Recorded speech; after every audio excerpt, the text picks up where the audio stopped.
I used to spend the night in hotel parking lots. What was I gonna do? I ain't had nowhere to stay, so I lived in the car. I had $35. And I said, come on, God, man, I've been trying to make this dream come true. You done left me out here like this.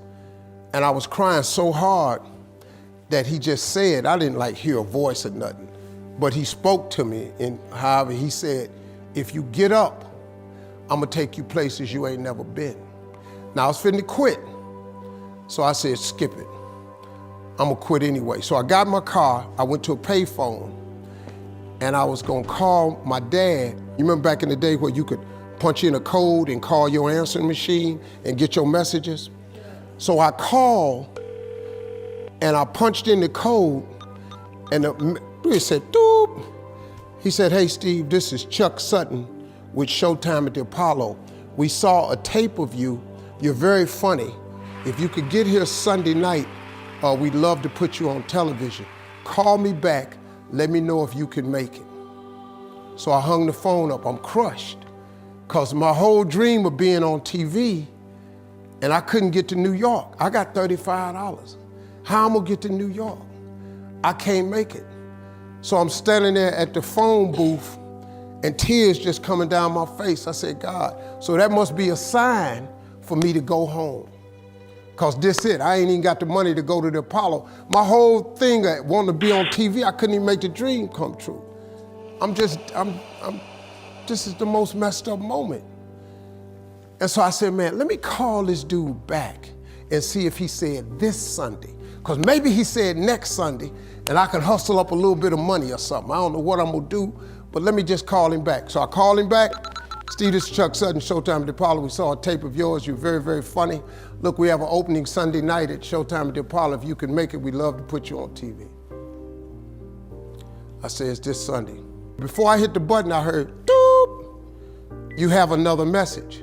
Now, it wasn't there before. So I punched my code in, I listened to the second message. It said, Steve Harvey, this is Tom Sobel from the Comedy Caravan. This was a Thursday. He said, I have a gig in Jacksonville, Florida on Friday night that pays $150. If you can get there Friday night, you'll make $150. So I called him back and I said, hey Tom, did you get a gig away? He said, no, it's still available.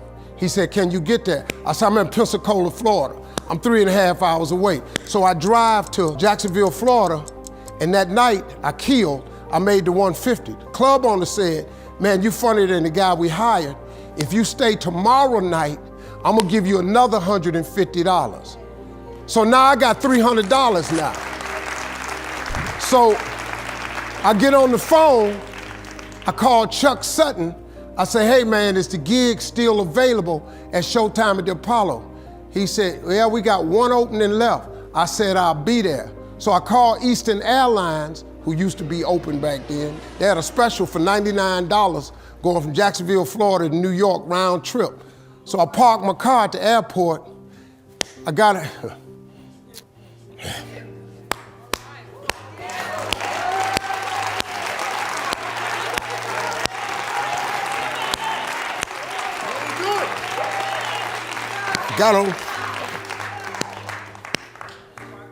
Got on plane, flew.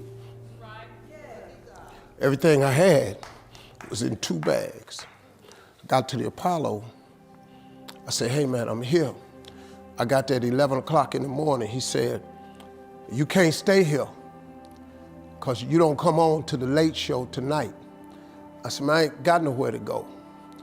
I said, if you just let me stay in this building, man, I ain't gonna move around nothing. I ain't got nowhere to go. I'm in Harlem, I can't go back out here. I got these 2 bags. I got victim wrote all over me, man. So he said, all right, if you go upstairs, don't come down. So he put me in the dressing room on the 6th floor. So that's where all the comedians were. So I stayed up there. I got hungry around 3 o'clock, man. I couldn't take it no more. So I went back downstairs, a dude named Alton Liston. I said, hey man, he said, man, I thought I told you, don't come down them damn steps. I said, hey man, I'm just hungry, man. I said, let me go to that KFC I saw on the corner. Just let me get some chicken. I'll come right back. He said, man, if you ain't back in 20 minutes, you ain't getting in this building. So I went, bought me some chicken, came back. So the comedians started coming in the building. They started coming up on the 6th floor. So I meet this guy named D.L. Hughley. I introduce myself, he introduced himself. I'm sitting there, another guy come in named Dwayne Johnson. Then this other dude walked in named Jamie Foxx. And I introduced myself. We don't know each other, ain't none of us famous. It's 1991, man.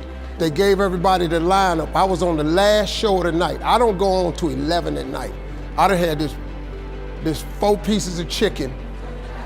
I'm starving, man. That chicken done wore off. I'm nervous, man. I'm about to throw up.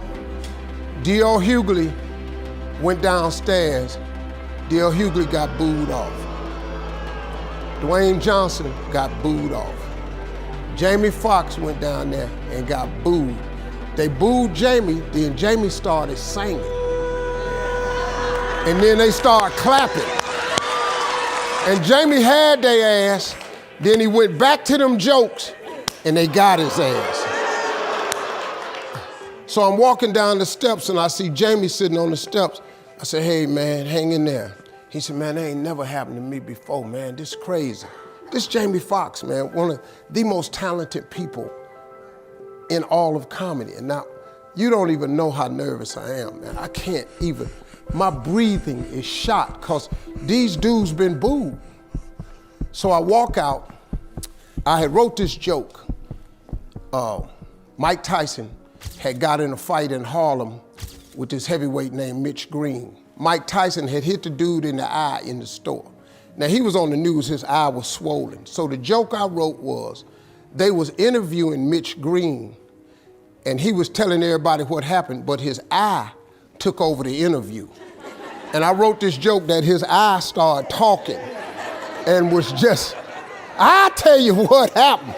The heavyweight champ's fist is coming towards my face. I just said, Lord, Lord, Lord. And I wrote this whole joke about this dude's eyeball talking.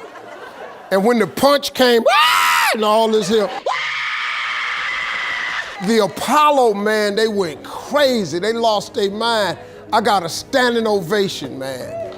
I walked off stage, man, just started crying. I couldn't believe it. They paid me. I made $750 for being on TV for one night. I'd never made $750 telling jokes in one night. And so that was my first television appearance. A couple weeks later, Sinbad was the host of the show. He got this job on Different World. And so he quit. And so Mark Curry became the host. And then Mark Curry got hanging with Mr. Cooper and he quit. And they came to me and said, would you come back to New York and host amateur night for us to just try you out? Oh, ain't no problem. And so I went to New York, I hosted amateur night and I was killing. But every time we went to commercial break, I was supposed to let the warm-up act take over like Ruben does. But I knew not to let the warm-up act do that because he would change the attitude of the crowd because the Apollo was a wild place. So I stayed out there. I did the warm-up and the hosting. And I created a bond with that audience. And that's how I got on TV. It was my very first TV show. I hosted Showtime at the Apollo. I ended up being the longest running host in the history of Showtime. I did that show for 8 years. Nobody ever did it for 8 years. And that was my turn back moment. See, in your life, everybody has a turn back moment. You have a moment where you could go forward or you can give up. But the thing you have to keep in mind before you give up is that if you give up, the guarantee is it will never happen. That's the guarantee of quitting, that it will never happen, no way under the sun. The only way the possibility remains that it can happen is if you never give up no matter what. Because God is always coming. He's never too late.